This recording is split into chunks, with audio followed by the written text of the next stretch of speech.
Alam niyo, may duda talaga ako dyan sa helicopter na yan. Laging gamit yan ni Sarah eh. Alam naman natin na mayroong pagmamayari ang KOJC na helicopter na laging ginagamit ni Digong.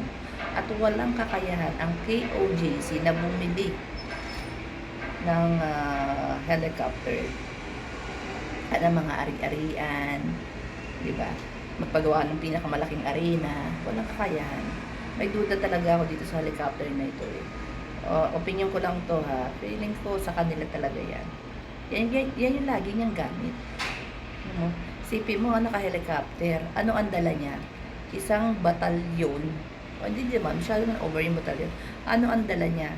E di ang dala niya, yung mga bodyguards niya, mga cameraman, at saka yung isang bag niya na plastic na mix ng junk food na ipamimigay niya. Yun lang. Yun lang naman dala niya.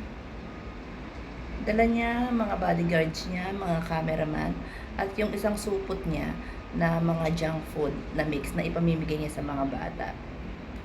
Tapos, ayan na, makikipagkamay, ngingiti, makikipag-picture, budol time. Yung mga Pilipino, walang kadala-dala. Napakahirap po ng lugar ninyo. Diba? Napakahirap ng lugar nila. Naging presidente si Duterte. 6 years. Ano ginawa ni Duterte sa inyo? May nabago ba sa mga kalsada ninyo? Eh, nakikita ko yan, no? Puro, burak, putik. May nabago ba sa mga kalsada ninyo? Eh, alam ko, daming nakaw dyan. Mindanao, puro ghost project ang sa Mindanao. Diba? Meron ba nangyari? Tapos, another Duterte. Mag-iwasip. Ngayon pa lang ang presidente, vice-presidente, walang nagagawa eh.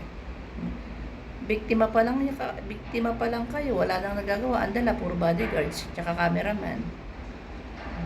Ngiti-ngiti, kaway-kaway, okay na. Babaw ng nyo, presyo ninyo. Babaw naman ang kaligayahan ninyo.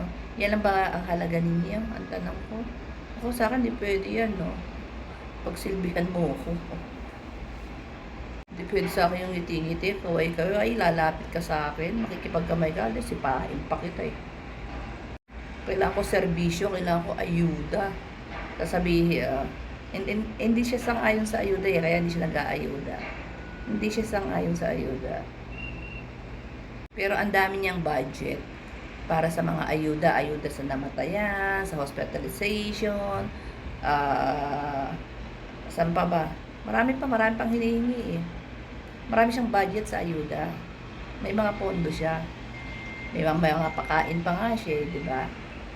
So, pero yung mga pinapakain niya, puro lugaw. Lugaw na kalinaw-linaw. So, ayan, gaya na sinasabi ko, naka-helicopter pa. Usual, yung gamit niyang helicopter, pag-aari naman ng pamilya niya yata. Naka-helicopter, ang dala niya, yung kanyang mga bodyguards, mga cameraman niya, and isang supot ng mixed junk food. Dati kang DepEd Secretary, ang dala mo sa mga bata junk food.